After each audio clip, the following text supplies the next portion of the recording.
Hi friends, welcome back to my channel. இன்றைக்கி நம்ம மாங்காய் வச்சு ஒரு சம்மர் ஸ்பெஷல் ரெசிபி பண்ண போகிறோம். அது மட்டும் இல்லாமல் இது ஒரு மாதத்துக்கெல்லாம் ஸ்டோர் பண்ண வைக்கக்கூடிய ரெசிபியும் கூட. நீங்கள் இது யாருமே ட்ரை பண்ணியிருக்க மாட்டீங்கன்னு நினைக்கிறேன். வாங்க செய்யறது எப்படின்னு பார்த்துக்குவோம். இதுக்கு அதிகம் புளி இல்லாத மாங்காவை பார்த்து ஒரு 4 மாங்காய் நான் எடுத்துருக்கேன். நல்லா வாஷ் பண்ணி எடுத்துகிட்டு வந்திருக்கேன். அதுக்கப்புறம் இதான் இந்த மாதிரி கத்தி வச்சு அந்த மேலால் இருக்கிற நெட்டி கட் பண்ணி இந்த மாதிரி கீறி விட்டுக்கோங்க.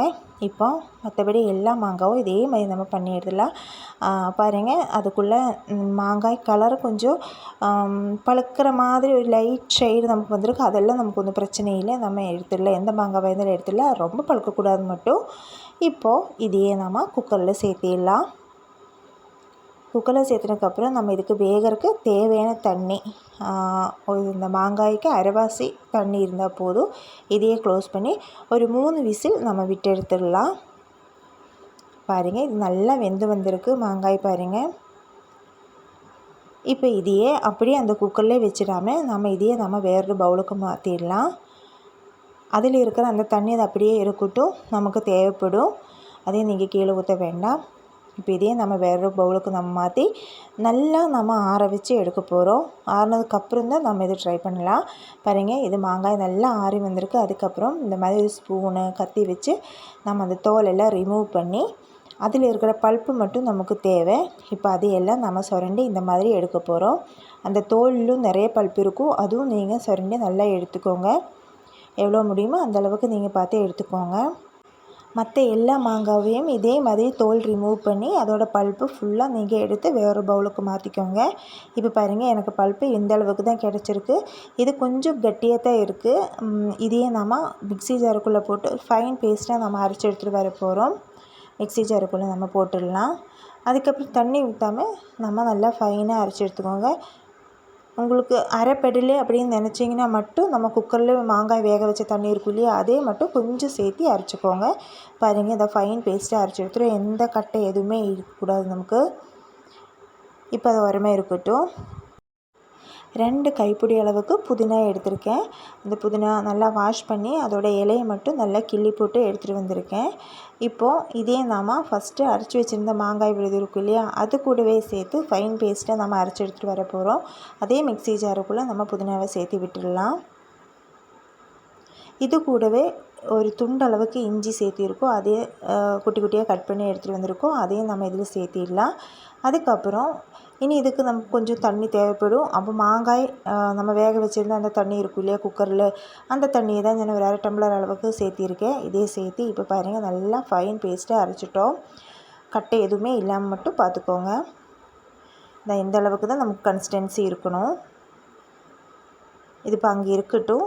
நம்ம அடுப்பு பற்ற வச்சு ஒரு கடாயை வச்சிடலாம். கடாயை நல்லா சூடாகவும் 1 டம்ளர் அளவுக்கு நான் சர்க்கரை சேர்த்திட்டேன்.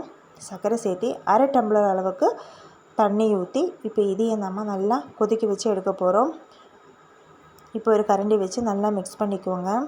அடுப்பு ஹை ஃப்ளேம்லேயே போட்டுக்கோங்க. அது நல்லா சர்க்கரையெல்லாம் நல்லா மெல்ட் ஆகி நல்லா கொதி வரணும். அது வரைக்கும் நம்ம அதை வெயிட் பண்ணலாம். இப்போ பாருங்கள், இது நல்லா கொதித்து வந்திருக்கு. நமக்கு கம்பி பதெல்லாம் ஆக வேண்டியதில்லை. இது லைட்டாக கொதித்தா மட்டும் போதும். சர்க்கரையெல்லாம் கரைஞ்சிருக்கணும், அவ்வளோதான்.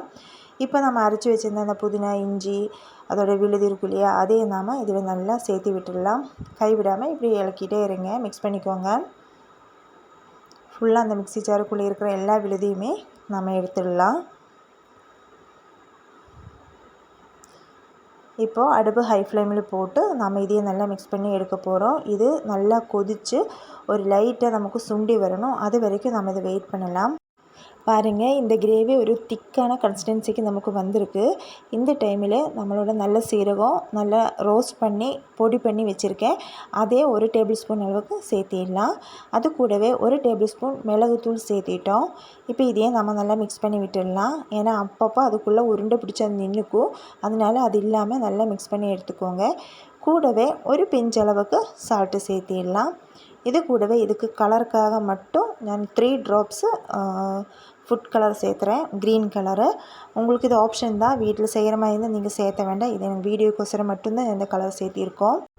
இப்போ இதையே நாம் நல்லா மிக்ஸ் பண்ணி விட்டுடலாம். அந்த கலரெல்லாம் எல்லா பக்கமும் மிக்ஸ் ஆகி அந்த நமக்கு நுரை வர்றதெல்லாம் நல்லா கம்மியாகி இன்னும் கொஞ்சம் லைட்டாக திக்னஸ் ஆகிற வரைக்கும் வெயிட் பண்ணி நீங்கள் அடுப்பை ஆஃப் பண்ணிக்கலாம். இதை நல்லா ஆறுனதுக்கப்புறம் நம்ம வேறு பவுலுக்கு மாற்றிடலாம். இது நல்லா ஆறி இந்த மாதிரி ஒரு திக்னஸ் கன்சிஸ்டன்சிக்கு நம்மளுக்கு வந்திருக்கு. நாம் இன்றைக்கி பண்ணியிருக்கிறது என்னென்னா மேங்கோ புதினா ஜிஞ்சர் சர்பத்து. இந்த சம்மர் டைமில் நமக்கு எப்போவுமே ரெஃப்ரெஷிங் ட்ரிங்க் தேவைப்படும். இது ஒரு ஏர்டைட்டான கண்டெய்னரில் தண்ணியெல்லாம் படாமல் நம்ம ஃப்ரிட்ஜில் ஒரு மாதத்துக்கெல்லாம் நம்ம ஸ்டோர் பண்ணி வச்சிடலாம். உங்களுக்கு தேவைப்படும் போது மட்டும் அதிலேருந்து 2 டேபிள் ஸ்பூனும் எடுத்து ஐஸ் க்யூபு இல்லைன்னா ப்ளெயின் சோடா ஊற்றி நல்லா மிக்ஸ் பண்ணி நம்ம குடிச்சிக்கலாம். உங்களுக்கு அந்த டைமில் உங்களுக்கு இனிப்பு பத்தலைன்னா அப்பவும் கூட நீங்கள் சர்க்கரை ஆட் பண்ணிக்கலாம். ஒரு டக்கரான சம்மர் ரெஃப்ரெஷிங் ட்ரிங்க் நமக்கு ரெடி ஆயிடுச்சு. என்னோடய சேனல் ஃபஸ்ட் டைம் தான் பார்க்குறீங்கன்னா மறக்காமல் மற்ற வீடியோஸ் எல்லாம் போய் விசிட் பண்ணி பாருங்கள். சேனலுக்கு சப்போர்ட் பண்ணுங்கள். இந்த வீடியோஸ் நீங்கள் புதுசாக இருக்குதுன்னு நினச்சிங்கன்னா உங்கள் ஃப்ரெண்ட்ஸ் ரிலேட்டிவ்ஸ்க்கெல்லாம் ஷேர் பண்ணுங்கள். மறக்காமல் ஒரு லைக் பண்ணுங்கள். செஞ்சு பார்த்துட்டு கமெண்ட் பண்ணுங்கள். அப்போ தான் நான் ரொம்ப ஹாப்பியாகவே எனக்கு இன்னும் நல்ல நல்ல வீடியோஸ் போடுறதுக்கு மோட்டிவேட்டாக இருக்கும். டாடா பாய்.